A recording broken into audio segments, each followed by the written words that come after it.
Hey guys and girls, I'm Linksword123 and welcome to the final part of the documentary of Zelda Ocarina of Time. In the last development stage, the last video I made, we were looking on the very coolest stage of developing Ocarina of Time. Because we got a lot of changes, but we could still see the retail version in this beta version. The retail version looked pretty much like this one, with the in-game HUD, also the areas that Link were running around in, but the actual development stage here were a really cool one, because the in-game HUD were a bit changed. We got a A and B button that were reversed. Also the sword had other icon than the retail version. Some of the areas were not even in the retail version. For example, the unicorn fountain. Whoa, all that hype for that one.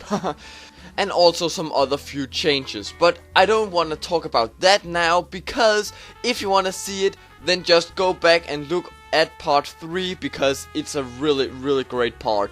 Anyways, today is the very final part. We're going to talk about the very last development stage before the retail version, and then some other few things that are pretty cool, but it's more for the retail version, so we are going to wait with that.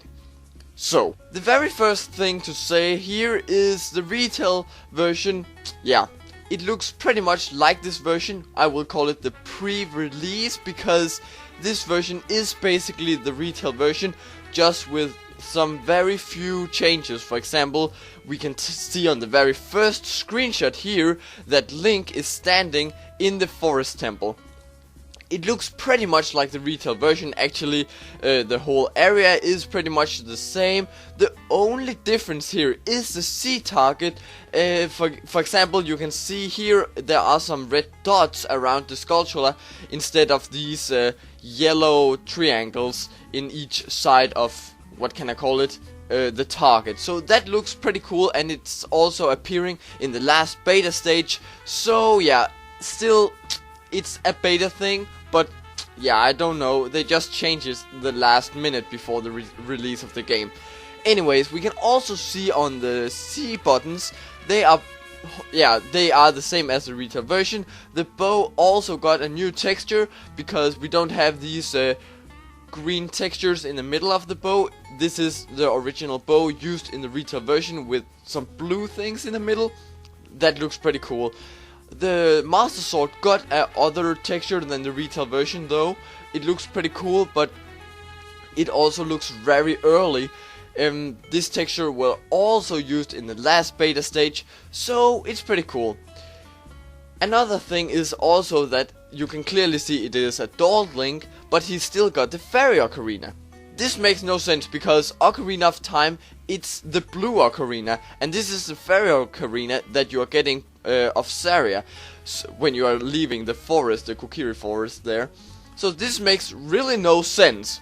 Maybe the fairy ocarina should be Ocarina of Time, but if you are looking on screenshots and much other stuff, even from this pre-release, you can actually see that Link is able to use the Ocarina of Time, the blue one. So I don't know what's going on here. Maybe you should have two ocarinas, I don't know. But still, it's a pretty cool theory that maybe the fairy ocarina should be the Ocarina of Time. But if you look on, for example, this screenshot, you can clearly see that Link is actually able to have the Ocarina of Time. So yeah, it makes no sense, but maybe this is just some few things that changed through the pre-release stage here. I don't know. But you can also see on this screenshot that it looks pretty much the same. We got the other beta texture of the Master Sword, but yeah, nothing else is changed, because the hookshot is the same, bumps is the same, and then the Ocarina of Time. So the Master Sword is actually the only thing that are changed here. So I don't know what's going on there, but it's pretty interesting to look at. The next screenshot comes from Sora's domain, as you can see here.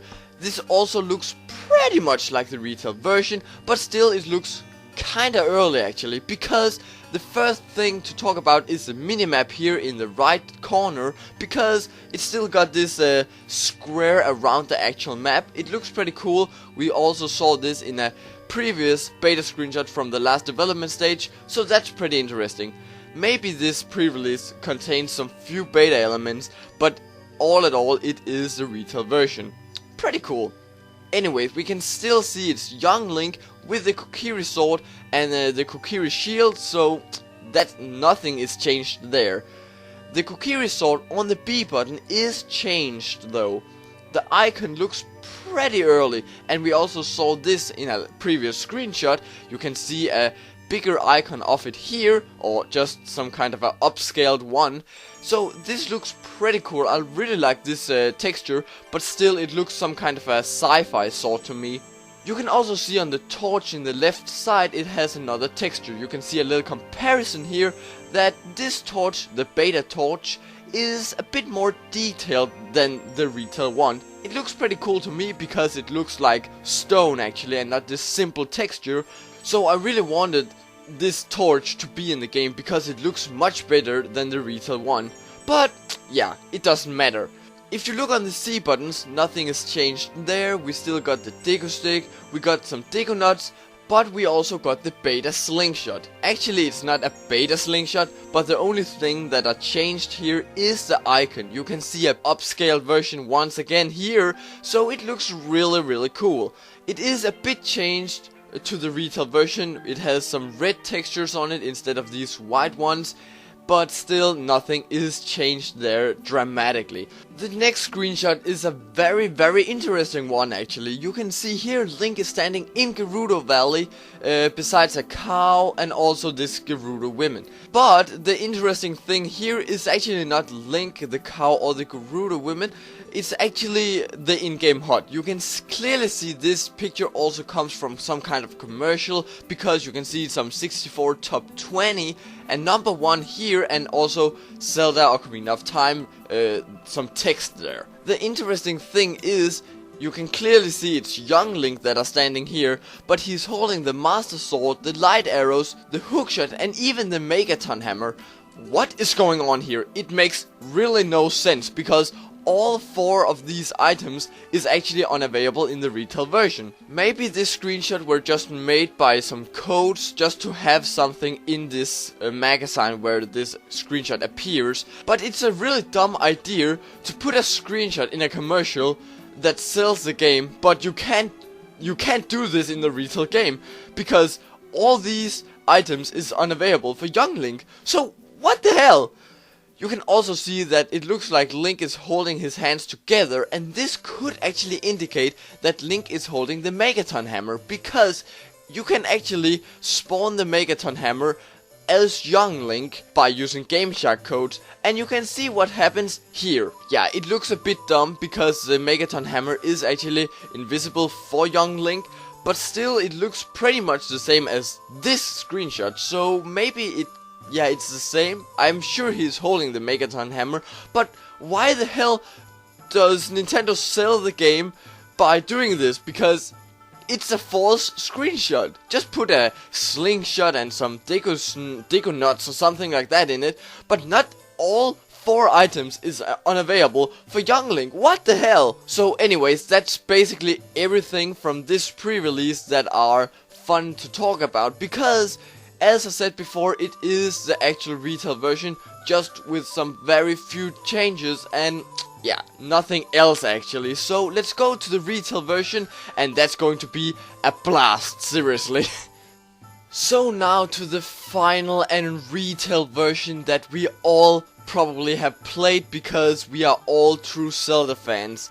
Wow man, finally this game came out through all these changes this game have gone through. It's amazing, seriously, how this, a very early looking Ocarina of Time that we couldn't barely see it should be Ocarina of Time, could be this masterpiece of Nintendo.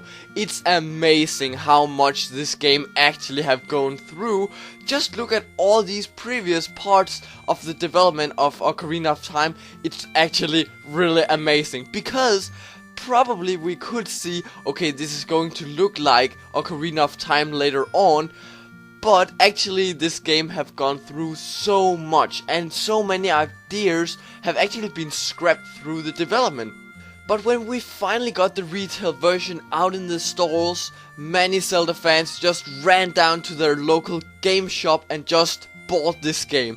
Now the game is actually many money worth on eBay if you're selling a new one, maybe around $100 actually, and more if you have a collector's edition or something like that. So that's a really amazing price. Anyways, don't talk about the price because it doesn't matter, because this game is the money worth even if you buy it for $1 or like $100 or $1,000 or $1 million, because this game it's a timeless game actually, because every time I start this game on my N64, the GameCube, the Wii, the 3DS, the emulator, or wherever I want to play it, even on my Android phone. I don't have an Android because I think it were driven over by a car or something like that.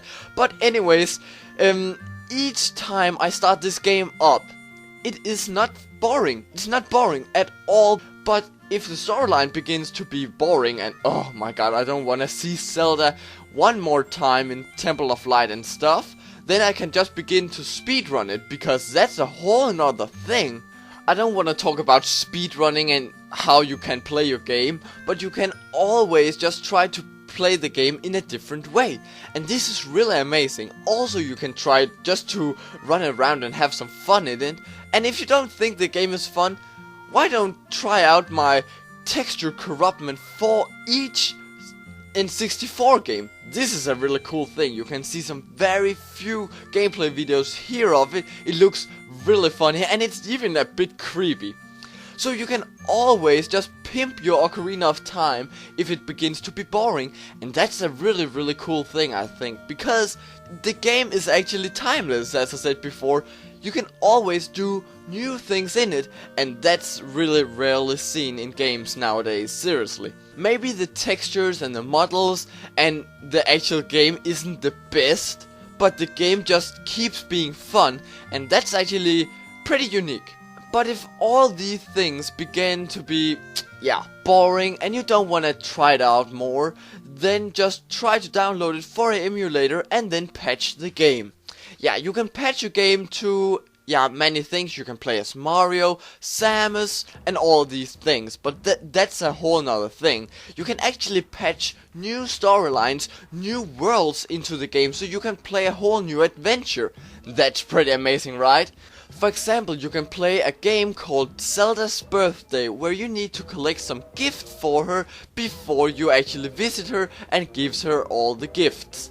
That's a really cool one, and it's actually a whole free one, so you can just go to the internet, search it up, and then download it. That's a really easy thing to do, actually. So you can easily make a weekend go with this different storyline in Ocarina of Time. That's just one thing.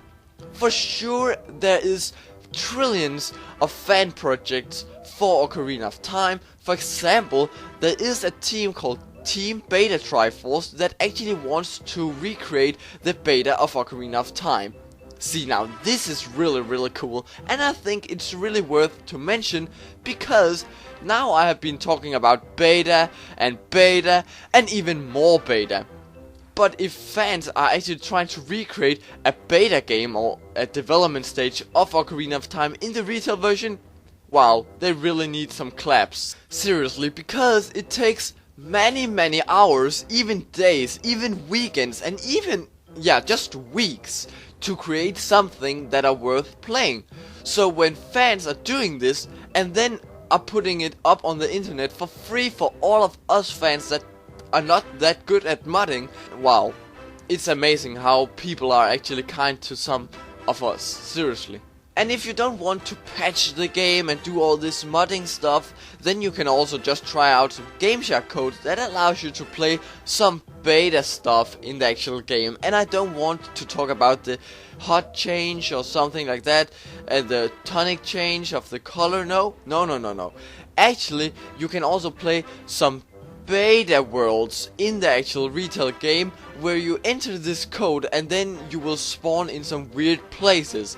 It's actually the world just while a cutscene are playing, but it looks really cool. You can see me running around in Kakariko when it actually burns, like I think it's when you enter it after the water temple, when you need to learn the Nocturne of Shadow. So this is pretty cool. So you can actually explore the whole area in a different way. So this is a little easier thing than just patching the game and modding it. I think it were worth to mention, seriously. So just try it out.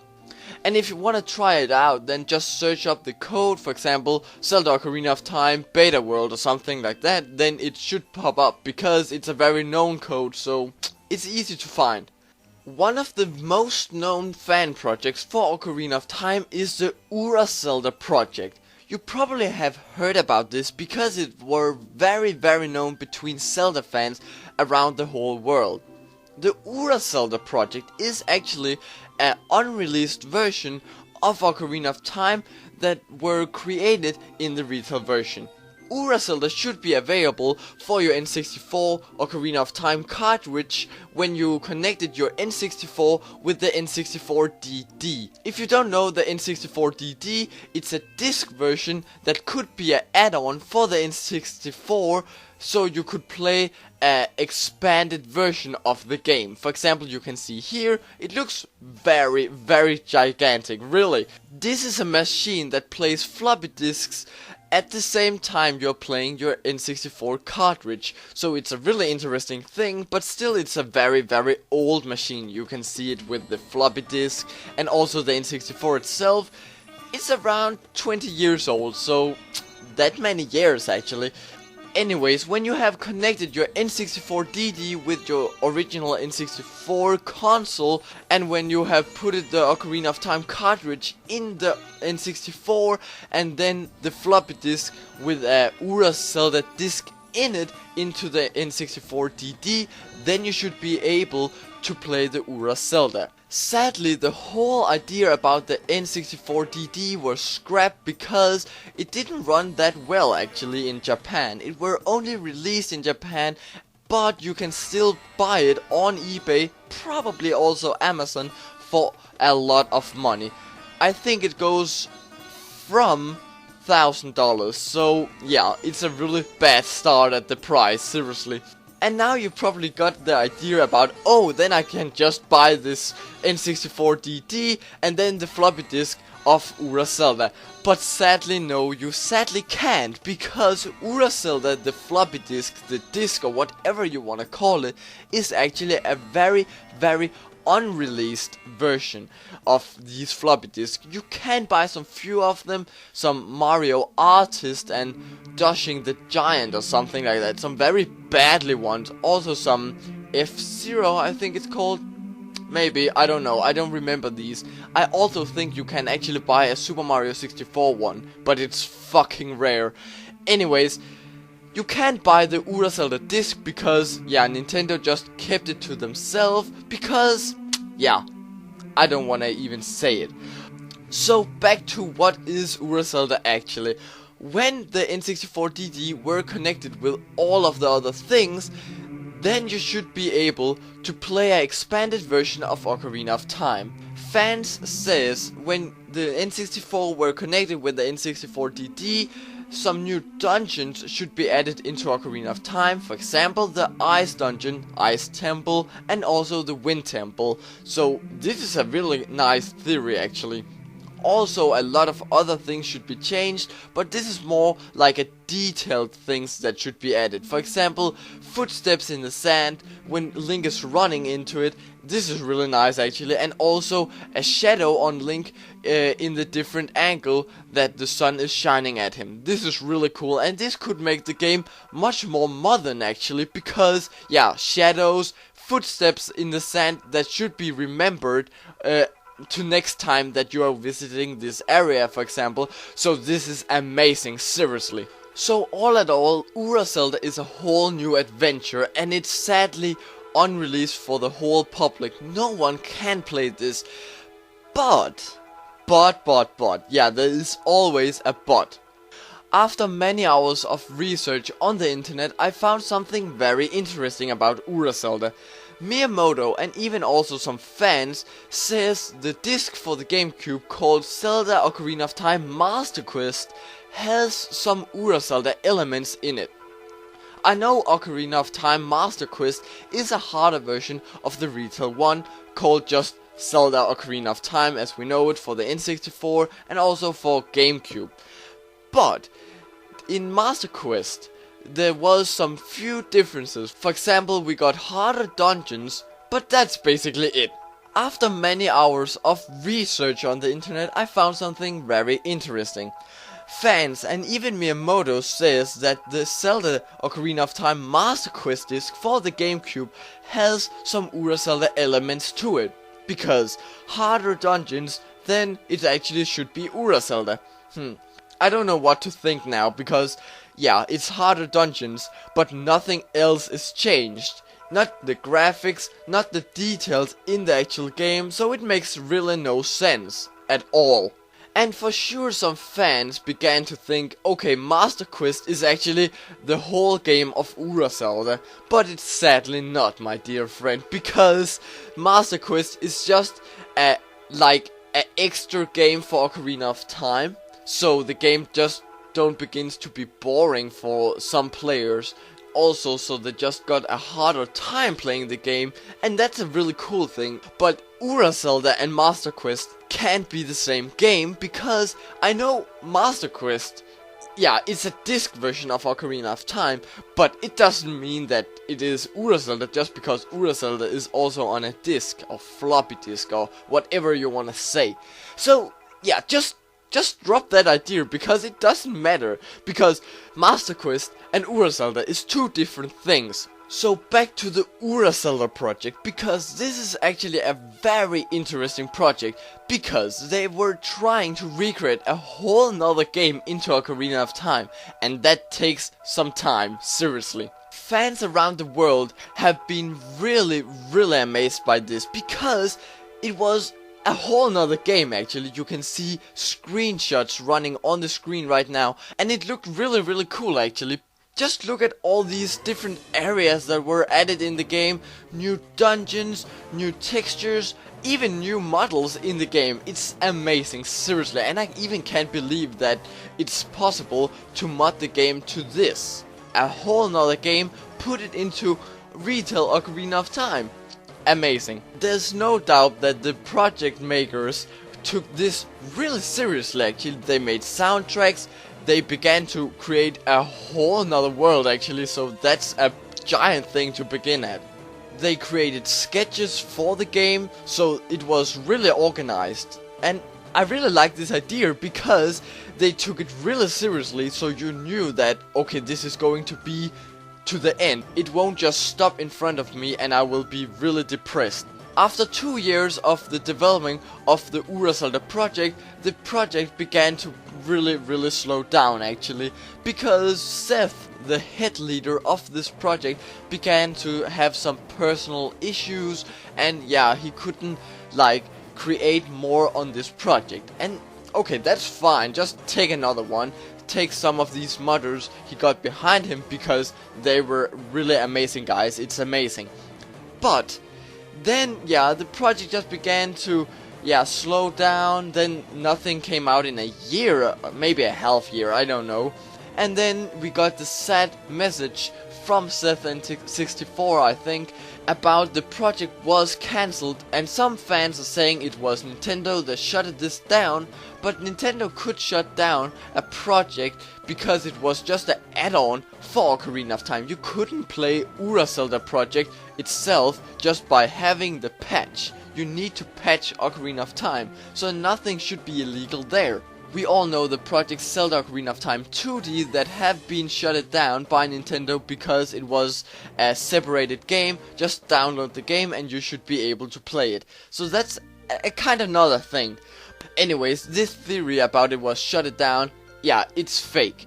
But Seth in 64 got some personal issues and stopped the project. It's really sad. And when I got this message, I even think it was around Christmas, I began to be so depressed, or kinda depressed, because this project is actually a really amazing one. We have never seen something like that before, and when this just stops, like from the one day to another, yeah, then it's really sad. If you search this project up on Google or YouTube, you will be able to find a lot of stuff about this, because it was really famous between Zelda fans, and it's really worth to mention because this changed a lot in the modding section of Ocarina of Time, and probably the whole community of Zelda, because fans were actually trying to create a whole new game just for Ocarina of Time. So that was basically the whole development of Ocarina of Time. Wow, it took some time to talk about, really, but it also going to take some time when you are analyzing each screenshot that you just want to show you guys, because if you're looking on Beta of Time, my website there, yeah, you will find much more information and many more analyses of these screenshots, and for sure much more gameplay and much more screenshots and stuff. Wow. So I hope you got much more information about the development of Ocarina of Time, and also just had a fun time watching these screenshots and gameplay videos, because if you are a true Zelda fan, you are probably interested in how Zelda Ocarina of Time looked before the retail version. Maybe. I hope so, because else I just wasted your time, and then, yeah, then I begins to be sad, because I don't want to waste your time, really.